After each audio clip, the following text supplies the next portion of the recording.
தூத்துக்குடி மாவட்டம் பனையூரில் கண்மாயின் தடுப்புச் சுவர் காட்டாற்று வெள்ளத்தால் அடித்துச் செல்லப்பட்ட நிலையில் கட்டைகள் மற்றும் மண் மூட்டைகளை வைத்து தடுப்புகளை அமைக்கும் பணியில் மக்களே ஈடுபட்டிருக்கிறார்கள். இது தொடர்பான கூடுதல் விவரங்களோடு இணைகிறார் செய்தியாளர் மகேஸ்வரன். மகேஸ்வரன், விவரங்களை பதிவு செய்யலாம். தற்போது மக்களே இந்த பணிகளில் ஈடுபட்டிருக்காங்க. அதிகாரிகள் யாரும் அந்த பகுதிக்கு வரலையா? விவரங்கள் என்ன பதிவு செய்யலாம்? நிச்சயமாக தூத்துக்குடி மாவட்டத்தில் தொடர்ந்து பெய்த கனத்த மழையின் காரணமாக பல்வேறு நீர்நிலைகள் நிரம்பி முற்றிலுமாக வெளியேறி வருகிறது. இந்த சூழ்நிலையில் தூத்துக்குடி மாவட்டம் விளாத்தில் வரக்கூடிய பனையூர், இந்த பனையூர் 267 ஏக்கர் பரப்பளவில் மிகப்பெரிய கண்மாய் அமைந்திருக்கு. இந்த கண்மாய் தற்போது பெய்த மழையின் காரணமாக முழுவதுமாக நிரம்பி தண்ணீர் வெளியேறுகிறது. அது மட்டுமின்றி அந்த பகுதியில் ஏற்பட்ட காட்டாற்று வெள்ளம் காரணமாக அதனுடைய ஒரு பகுதி தடுப்புகள் எல்லாம் முற்றிலுமாக அடித்து செல்லப்பட்டு தண்ணீரானது வெளியேறிக்கிட்டு இருக்கு. இந்த கண்மாயை நம்பி பனையூர், வேப்பலோடை, கொளத்தூர் உள்ளிட்ட பகுதியில் ஒரு 5000க்கும் மேற்பட்ட ஏக்கர் விவசாயத்திற்கும் குடிநீருக்கும் இந்த கண்மாய் மிக முக்கிய ஆதாரமாக இருக்கு.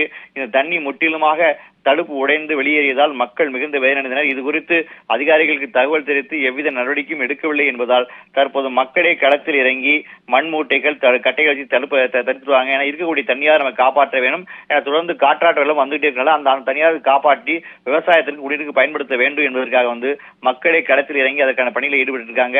அதிகாரிகளுக்கு பலமுறை தகவல் கொடுத்தும் எவ்வித பார்க்க கூட இல்லை அப்படின்னு அவங்களுடைய வேதனையா இருக்கு.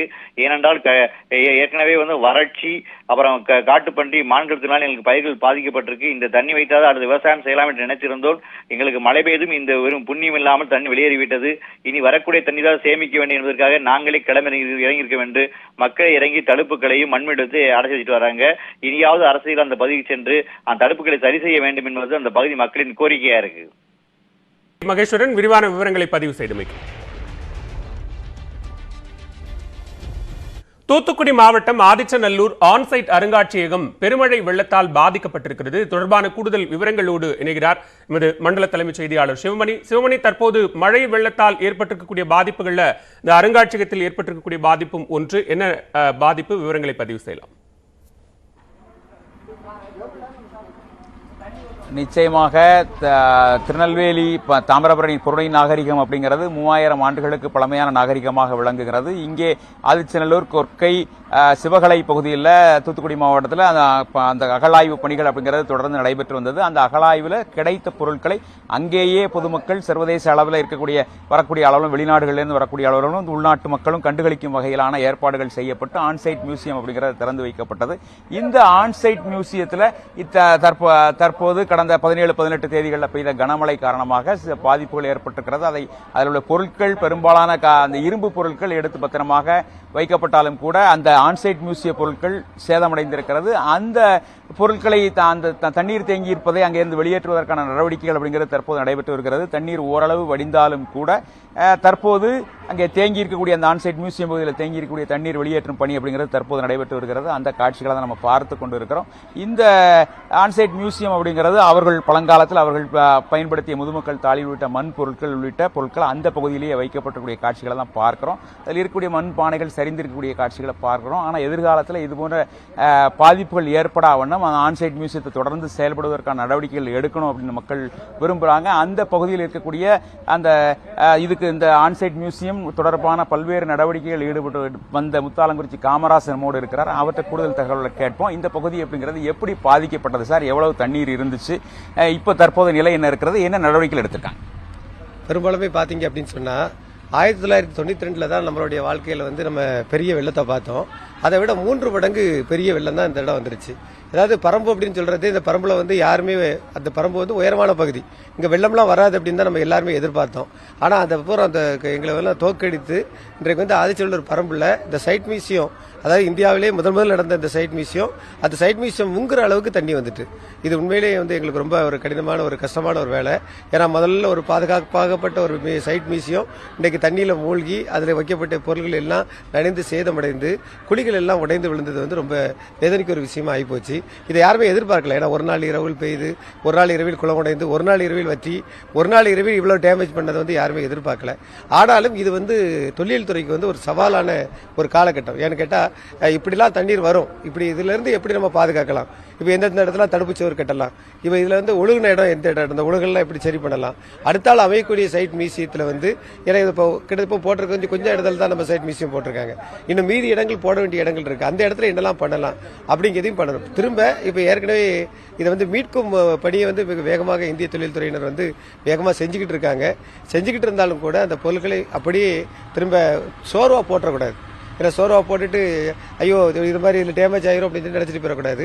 இதற்காக தடுப்பு சுவர்கள் கட்டி எதிர்காலத்தில் தண்ணீர் எதுவுமே வராத அளவுக்கு இன்னும் இதை விட அதாவது பாதுகாக்கப்பட்ட ஒரு அருமையான சைட் மியூசியத்தை உருவாக்குவதற்கு உங்களுக்கு வந்து தாமிரபரணி வந்து ஒரு சவாலை கொடுத்திருக்கிறது. அந்த சவாலை வந்து நீங்கள் நிறைவேற்றி அதை மிக சிறப்பாக செய்யணும் அப்படிங்கிறது தான் எங்களுடைய கோரிக்கையாக உள்ளது.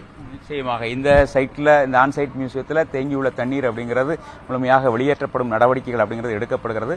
ஸ்ரீவைகுண்டம் தாலுகா பகுதியில் அமைந்திருக்கக்கூடிய இந்த பகுதி அப்படிங்கிறது 25 அடிக்கு மேலாக தண்ணீர் சென்ற நிலையில் தண்ணீர் தற்போது வடிந்திருக்கிறது. இருந்த போதிலும் கூட இதை ஆன்சைட் மியூசியம் தொடர்ந்து சிறப்பாக செயல்படுவதற்கான நடவடிக்கைகளை எடுக்கணும் அப்படிங்கிறதா மக்களுடைய கோரிக்கையாக இருக்கிறது. நன்றி சிவமணி, விரிவான விவரங்களை பதிவு செய்தமைக்கு.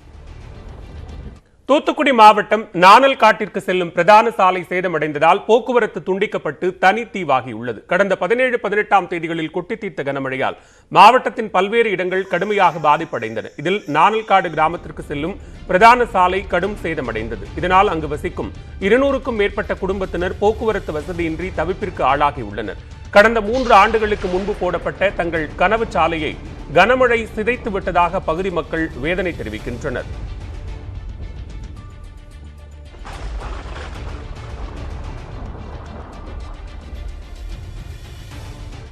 வெள்ளம் வந்து 3 நாள் ஆகுது, எந்த பாதுகாப்பும் நம்ம ஊருக்கு கிடையாது. அதே மாதிரி ரோடு வந்து 3 நாளாக சேதப்பட்டுக்கிட்டு இருக்கு. ஆமாம், 3 நாளாக சேதப்பட்டுக்கிட்டு இருக்கு. எங்கள் ஊர் இளைஞர்கள் மட்டும் இந்த நம்ம கபடி டீம்லேருந்து எங்கள் ஊர் இளைஞர்கள் மட்டும் எங்களை காப்பாற்றிக்கிட்டாங்க. அதனால் யாருக்கு வயசான ஆளுக்கோ யாருக்காட்டும் ஏதாட்டும் நேற்று ஒரு பையனுக்கு பாம்பு கடிச்சிட்டு வெளியவே கொண்டு போக முடியல. கவர்மெண்ட் எங்களுக்கு ஒன்றுமே செய்யலை. நாங்கள் அனாதி அண்ணன் மாதிரி நின்று இப்படி ஆற்றுல தத்தளிச்சோம். ஒன்றுமே கொடுக்கவும் இல்லை, ஒன்றுமே பார்க்கவும் வரவும் இல்லை. தங்களின் வாழ்வாதாரமாக விளங்கிய கால்நடைகளும் வெள்ளத்தில் அடித்துச் செல்லப்பட்டதால் சொல்லனா துயரத்திற்கு ஆளாகி இருப்பதாக நானல்காடு கிராம மக்கள் குமுறுகின்றனர். தங்களது கிராமத்திற்கு தார் சாலை அமைத்து தர கிராம மக்கள் கோரிக்கை விடுத்துள்ளனர்.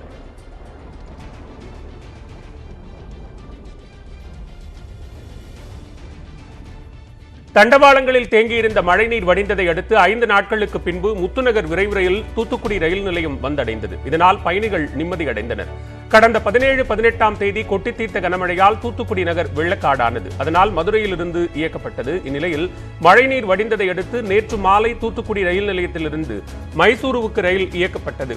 இன்று அதிகாலை 6:15 மணிக்கு முத்துநகர் விரைவு ரயில் தூத்துக்குடி வந்ததை அடுத்து ரயில் போக்குவரத்து சீரானது.